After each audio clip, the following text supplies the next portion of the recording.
Aray ko!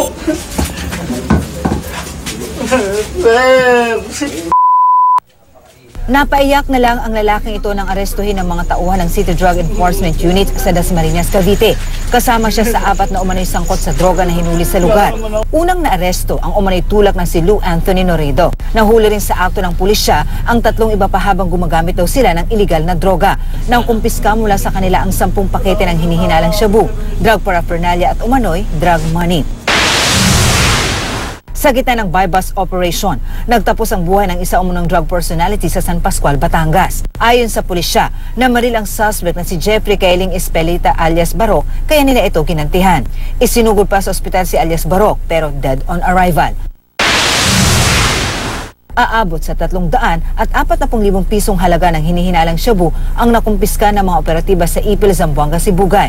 Nakuha yan mula sa 3 suspect na kinilalang sina Raymark Sandoval, Muhalidin Musa at Reden Principe. Arestado ang 3 na nahaharap sa kasong paglabag sa Comprehensive Dangerous Drugs Act of 2002. Marisol Abduraman, GMA News.